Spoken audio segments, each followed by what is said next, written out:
I've pointed out in numerous videos that jihad proceeds in stages. When Muhammad and his followers were only a tiny minority of the population, they were commanded to preach a message of peace and tolerance. When Muhammad had gained a larger following and had formed alliances with various tribes, but wasn't yet strong enough to subjugate non-Muslims, he was ordered to wage defensive jihad. The Muslim community would fight unbelievers, but only if the unbelievers did something first. When Muhammad and his followers became the most powerful force in Arabia, they were commanded to wage offensive jihad, violently subjugating non-Muslims simply for being non-Muslims. So the hostility of the Muslim community towards unbelievers was directly proportional to the military strength of the Muslim community. The Muslim population in France is somewhat higher than the Muslim population in most other European countries, and the numbers have risen very sharply in recent years, so we shouldn't be surprised to see an increase in terrorist attacks. What we might find surprising is that many of the terrorists, before turning to jihad, spent years living very un-Islamic lifestyles. They were what we might call bad Muslims. Why would bad Muslims care enough about Islam to wage jihad? Mohammed Lahoué Boulel, for instance, who killed 84 people in Nice, reportedly drank alcohol, ate pork, took various drugs, went salsa dancing, had a pretty wild sex life, didn't fast during Ramadan, and didn't go to the mosque. He only recently began taking his Islamic faith more seriously.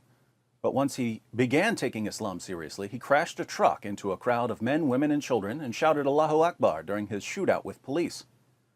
We see this pattern over and over again among jihadis. Young Muslims go clubbing, go drinking, and then suddenly go on a killing spree shouting Allahu Akbar. And the friends and relatives of the jihadis then point to their past behavior as proof that they didn't really care about Islam, so they must have decided to slaughter unbelievers in the name of Allah for some other reason. I wish that politicians and reporters and people in general would make some sort of informed effort to understand why so many Muslims who've spent years engaged in very un-Islamic behavior end up waging terrorist attacks. Because anyone who really wants to know why young Muslims can rapidly transform from party animals to suicide bombers will quickly learn that France has produced a recipe for endless terrorist attacks. But since it's unreasonable to expect politicians and the media to do any actual thinking, we'll once again have to do the difficult work for them. Let's go through France's recipe for endless jihad, and to help our leaders and reporters, I'll once again make this so shockingly simple, a 4-year-old can understand it. First, many young Muslims, like many young Christians and many young Jews, live double lives. Muslims are raised to believe that Islam is true, that the Quran is the perfect word of Allah, and that Muhammad is a wonderful pattern of conduct. But they grow up in France, where they're free to do just about anything they want. So they do the kinds of things that many high school students and college students do. They drink, they do drugs, they have sex. In most Muslim countries, they wouldn't have the same easy access to alcohol and so on. But in France, they can do what they want. But here's the key. They still believe that Islam is true. They know that they're not living according to the teachings of the Quran and the Hadith, but they believe that they're supposed to live according to the teachings of the Quran and the Hadith. So they're Muslims in terms of what they believe, but they're not Muslims in terms of their actions. And again, plenty of Christians and Jews can relate to this. There are lots of people from different religious traditions who aren't living according to the standards of those traditions, but who still believe in the traditions. This is what I mean when I say that many young Muslims live double lives, believing one thing, but doing another. Second, the Islamic beliefs of these Muslims are almost never seriously challenged. They're told all their lives by their leaders and their families that Muhammad was the greatest man who ever lived, that the Quran has been perfectly preserved, right down to the letter, from the time it was revealed to Muhammad, that the Quran is filled with miraculous scientific insights, and so on. Now, these beliefs are complete nonsense, but no one bothers to show the Muslim that these beliefs are complete nonsense. In fact, quite the opposite. Politicians and the media go out of their way to block criticism of Muhammad and the Quran. People who dare to tell Muslims the truth about Islam are called racists and bigots and hate mongers and Islamophobes. And this makes it very easy for the Muslim to dismiss any criticisms of Islam. Oh, they're just criticizing my beliefs because they're racists, not because there's any real problem with my beliefs. So the Muslim goes through life convinced that Islam is indisputably true, and this conviction is never seriously challenged. Third, some of these Muslims eventually decide to be good Muslims instead of bad Muslims.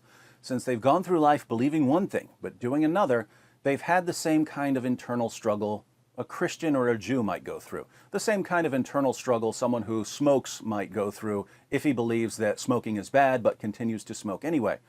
And the Muslim, either because he's matured or because he's been confronted by some more devout Muslims, decides to become more consistent. He decides to actually do what Allah and Muhammad command him to do. So he stops drinking, he stops clubbing, he strives to be a good Muslim so that he can be accepted by Allah. Fourth, some of the Muslims who begin striving to be better Muslims so that they can be accepted by Allah come to realize that they can't really know if they've been good enough to be accepted by Allah. You can find statements in the Muslim sources that tell you what good Muslims are supposed to do if they want to enter paradise. But as a Muslim, you just don't know you're standing with Allah. The worst sin in Islam is shirk, associating something with Allah, idolatry. How do you know whether you're idol-free enough for Allah? Do you love money too much? Do you love your house more than you should? You don't know. So you have no assurance of salvation. And here's where things get scary. Even the best Muslims don't know what Allah is going to do with them on Judgment Day.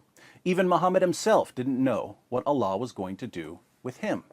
In Surah 46, verses 8 to 9, we read, "Or do they say, he, Muhammad, has fabricated it? Say, if I have fabricated it, still you have no power to support me against Allah.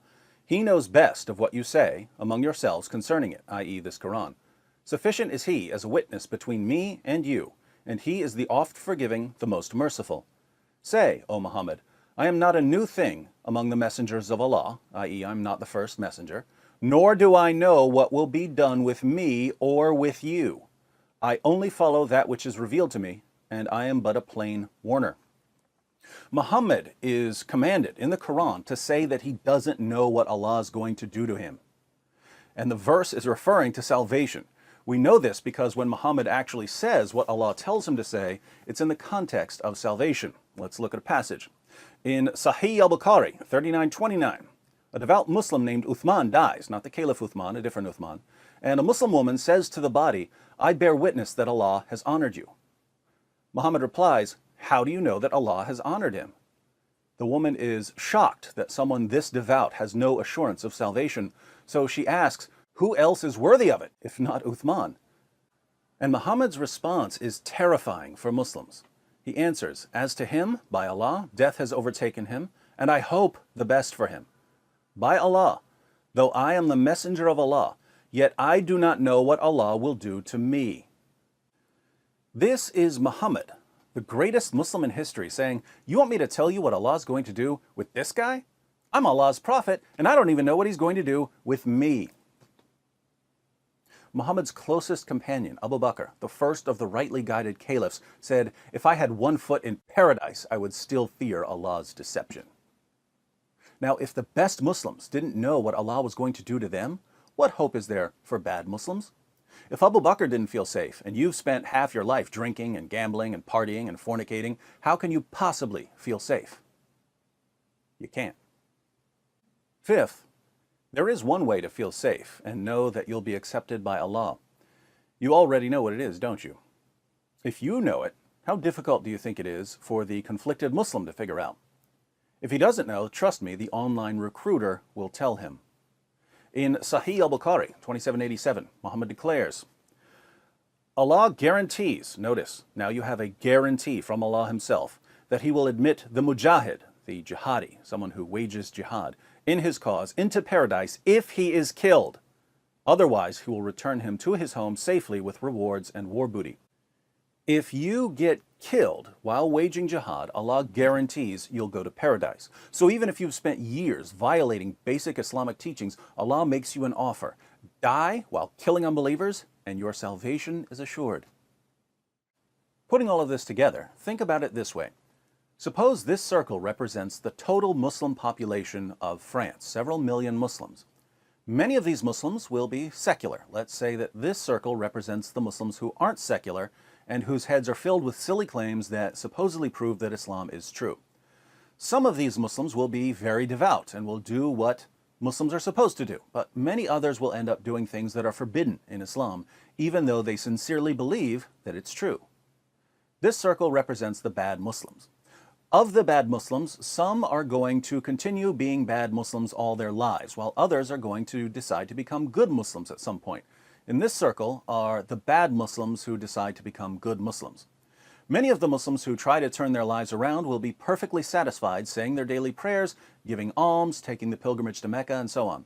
They'll think that they're okay with Allah because they're doing what Muslims are supposed to do. Others will be scared and distressed. They understand that because they've done so many bad deeds, they can never be sure that their good deeds will outweigh their bad deeds. They'll have constant anxiety about their eternal destiny. They're in this circle. Some of these Muslims will press on and continue to live as Muslims, even though they're terrified about what might happen on Judgment Day. They'll just try their hardest and hope for the best. But some of these frightened Muslims won't want to spend their lives in a state of constant anxiety and uncertainty and to gamble with their salvation. They'd rather accept Allah's guarantee of a one-way ticket to paradise for anyone who dies while waging jihad.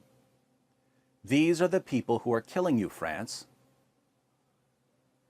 Oddly enough, when these young jihadis go on a killing spree, people read about their shady pasts and say, this attack can't have anything to do with Islam because this was a bad Muslim.